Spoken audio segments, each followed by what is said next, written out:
اسرائیل کا غزہ کی طرف امداد لے کر جانے والے سمود فلٹیلا پر حملہ، جہازوں کی لائیو اسٹریمنگ بند، کئی کشتیوں کا رابطہ منقطع۔ اسرائیلی اہلکار قافلے میں شامل 2 جہازوں میں داخل ہو گئے۔ معروف سویڈش ماحولیاتی کارکن گریٹا تھنبرگ اور سابق سینیٹر مشتاق سمیت متعدد ارکان زیر حراست۔ ترجمان فلٹیلا نے بتایا کہ اسرائیلی فوج نے بعض کشتیوں کا انٹرنیٹ کنیکشن بھی منقطع کر دیا ہے، تاہم چند کشتیوں سے اب بھی ویڈیوز موصول ہو رہی ہیں جن میں اسرائیلی اہلکاروں کی کارروائیاں دیکھی جا سکتی ہیں۔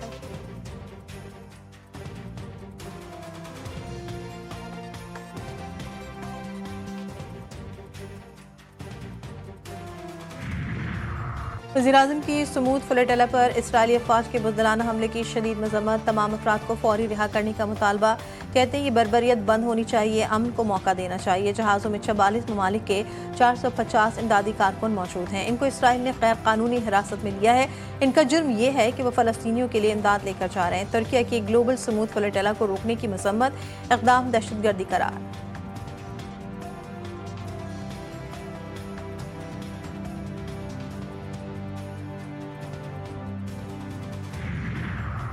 سمود فلٹیلا پر حملے کے خلاف احتجاج کا سلسلہ، مختلف ممالک میں مظاہرین سڑکوں پر آ گئے۔ اٹلی کے شہر روم میں رات کا مظاہرہ، یونان کے شہر ایتھنز میں وزارت خارجہ کی عمارت کے سامنے احتجاج، ترکیہ کے دارالحکومت استنبول میں اسرائیلی سفارت خانے کے سامنے مظاہرین جمع، تیونس میں مرد و خواتین کا بورقیبہ شاہراہ پر احتجاج۔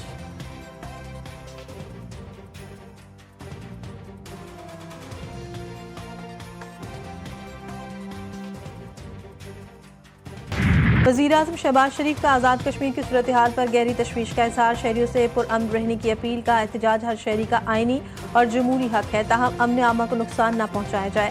ہدایت کی کہ قانون نافذ کرنے والے ادارے تحمل اور بردباری سے کام لیں اور عوامی جذبات کا احترام یقینی بنائیں۔ وزیراعظم کا ناخوشگوار واقعات کی شفاف تحقیقات اور متاثرہ خاندانوں کو فوری امداد دینے کا حکم۔ مذاکراتی کمیٹی میں توسیع، رانا ثناء اللہ، احسن اقبال، سردار یوسف، مسعود خان اور قمر زمان قاہرہ بھی شامل۔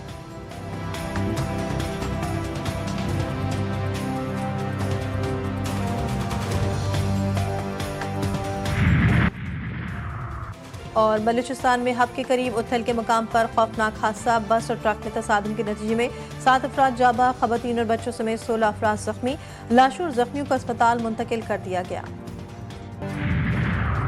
امریکہ کی قطر کی سلامتی کی ضمانت، حملے کی صورت میں فوجی کارروائی کا اعلان، قطر پر حملہ ہوا تو امریکہ جواب دے گا۔ امریکی صدر ٹرمپ نے ایگزیکٹو آرڈر پر دستخط کر دیے۔ ٹرمپ نے کہا قطر پر کسی نے حملہ کیا تو جوابی کارروائی امریکہ کرے گا۔ قطر کے دفاع کے لیے فوجی کارروائی سمیت تمام اقدامات کریں گے۔ عرب اور اسلامی ممالک نے بھی دوحہ سربراہی اجلاس میں قطر سے یکجہتی کا اظہار کیا تھا۔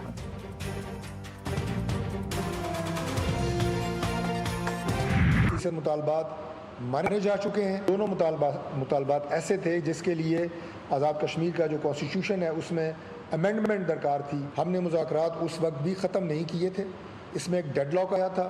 ہم آج بھی ایکشن کمیٹی کو یہ دعوت دیتے ہیں، پرامن احتجاج کی آڑ میں آپ نے آزاد کشمیر کی عوام کو آج جس بند گلی میں آپ لے آئے ہیں اور وہاں پہ اب یہ احتجاج پرامن نہیں۔ وفاق اور حکومت آزاد کشمیر کی عوامی ایکشن کمیٹی کو پھر مذاکرات کی دعوت، پرامن احتجاج کے بجائے تشدد کا راستہ اختیار کیا گیا۔ عوامی ایکشن کمیٹی کے 90% مطالبات کو تسلیم کر لیا گیا تھا۔ 90% مطالبات منظور ہونے کے باوجود احتجاج کی ضرورت نہیں تھی۔ وفاقی وزیر طارق فضل چودھری نے کہا پرتشدد احتجاج سے کچھ حاصل ہونے والا نہیں، دونوں مطالبات پر آئین میں ترمیم کی ضرورت تھی۔ کمیٹی میں طے پایا کہ دونوں مطالبات کو بعد میں حل کیا جائے گا۔ وزیر اعظم آزاد کشمیر بولے عوامی ایکشن کمیٹی کو مذاکرات کی دعوت دیتے ہیں، حکومت فراخ دلی سے مذاکرات کے لیے تیار ہے۔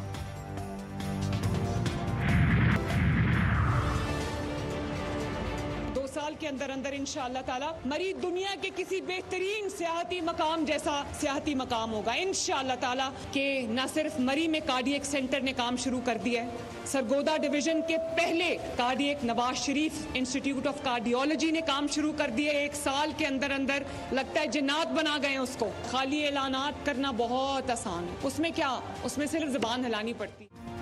بہت سے لوگوں نے خالی اعلانات کیے، جھوٹے وعدے کیے۔ اعلانات کرنا آسان ہوتا ہے، کام کرنا مشکل ہوتا ہے۔ وزیر اعلیٰ پنجاب مریم نواز کی مخالفت پر تنقید، کہا ہم نے بغیر وعدوں کے کام کیے۔